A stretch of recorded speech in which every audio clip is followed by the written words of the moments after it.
20 सितंबर 1942 का दिन।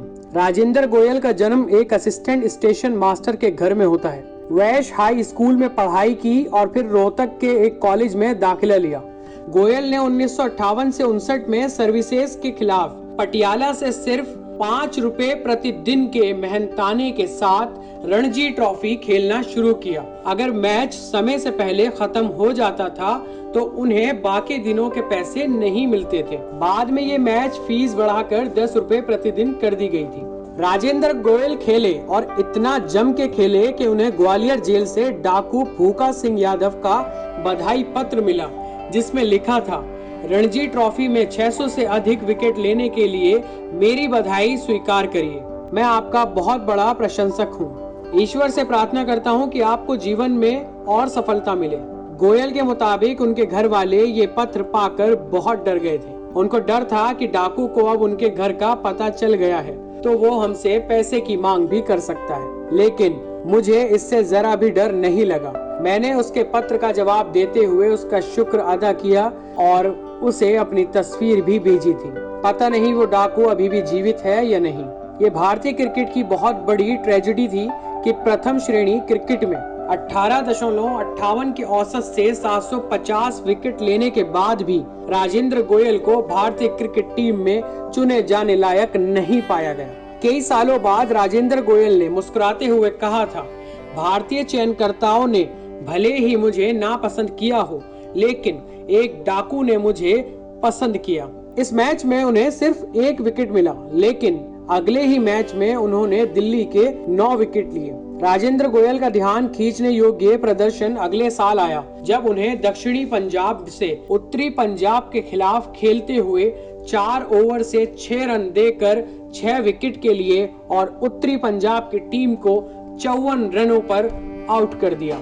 1973 में गोयल हरियाणा की तरफ से खेलने लगे और अपने पहले ही मैच में उन्होंने रेलवे के खिलाफ 55 रन देकर 8 विकेट लिए। 1985 में अपने रिटायरमेंट तक वो हरियाणा के लिए ही खेले। 1974 से 75 में जब क्लाइव लॉयड की वेस्ट इंडीज की टीम भारत आई तो बेंगलोर टेस्ट में बिशन बेदी को अनुशासनात्मक कार्रवाई के तहत भारतीय टीम से निकाल दिया गया और उनकी जगह राजेंद्र गोयल को टीम में दी गई। गोयल को बताया गया था कि वो अंतिम एकादश में होंगे, लेकिन जब टॉस के समय टीम की स्लिप लॉयड को पकड़ाई गई तो उनमें उनका नाम नहीं था। भारतीय क्रिकेट टीम में इस प्रकार की साजिश को लेकर भारतीय टीम के एक और बड़े स्पिनर दिलीप दोषी ने अपने आत्मकथा द स्पिन पंच में लिखा, बेदी ने खुद स्वीकार किया, अगर वो उस मैच में खेले होते तो सीरीज का नतीजा दूसरा होता। मेरा मानना है कि प्रसन्ना और वेंकट राघवन की तरह बेदी को भारतीय टीम में जगह बनाने के लिए कभी संघर्ष नहीं करना पड़ा। उनकी यही छवि बनी रही कि उनके बिना भारतीय टीम का काम नहीं चल सकता, जिसकी वजह से बहुत ही प्रतिभावान गोयल को बाहर बैठना पड़ा। रवि शास्त्री और दिलीप दोषी दोनों, जो कि बाएं हाथ के स्पिनर थे, एक टीम में खेले, लेकिन राजेंद्र गोयल को इसी कारण से खेलने से मना कर दिया था। बाद में राजेंद्र गोयल ने खुद सवाल पूछा, अगर चयनकर्ता 2 ऑफ स्पिनरों प्रसन्ना और वेंकट को टीम में खिला सकते थे तो उन्हें 2 बाएं हाथ के स्पिनर खिलाने से क्यों परहेज था।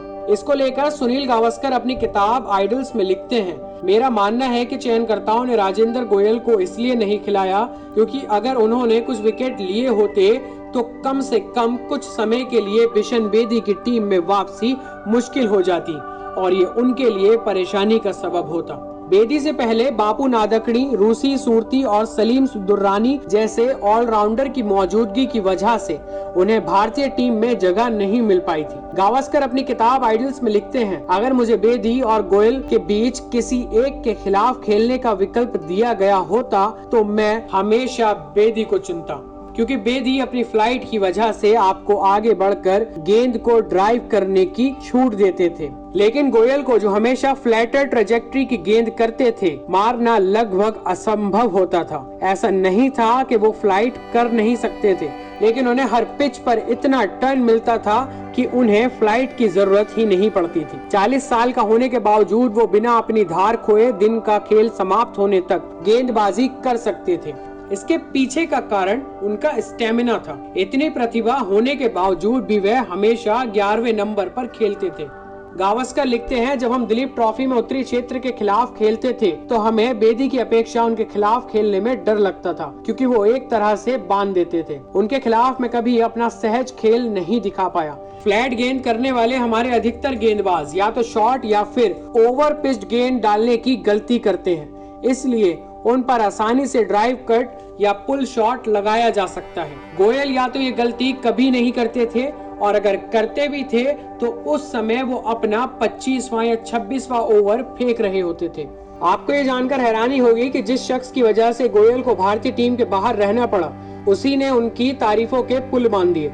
बिशन सिंह बेदी ने कहा, गोयल के पास तकनीक भी थी और टेम्परामेंट भी, उनके पास गजब का धैर्य भी था, उनके पास विनम्रता की भी कमी नहीं थी, जो एक खिलाड़ी को महान बनाती है। मेरे लिए वो महान स्पिनर थे, हालांकि उनकी उतनी वाहवाही नहीं हुई जिसके वो हकदार थे। मैंने कभी उनको प्रतिद्वंदी के तौर पर नहीं लिया। सारा खेल सही समय पर ब्रेक मिलने का था। मैं शायद इस मामले में उनसे ज्यादा भाग्यशाली था। हालांकि गोयल की प्रतिभा को मौका ना देने और 1974 में भारतीय टीम में उन्हें ना चुने जाने का खामियाजा घरेलू सत्र में खेलने वाले बल्लेबाजों को भुगतना पड़ा और वो बहुत बुरी तरह हार गए। इसके अलावा उस साल उन्होंने रणजी सीजन में 21.56 के औसत से 32 विकेट लिए और अगले साल भी 17.95 के औसत से 43 बल्लेबाजों को पवेलियन भेजा। इस तरह एक प्रतिभा को चंद लोगों के स्वार्थ के कारण सीमित होकर खत्म हो जाना पड़ा। हमारे चैनल को सब्सक्राइब करना ना भूलें। धन्यवाद।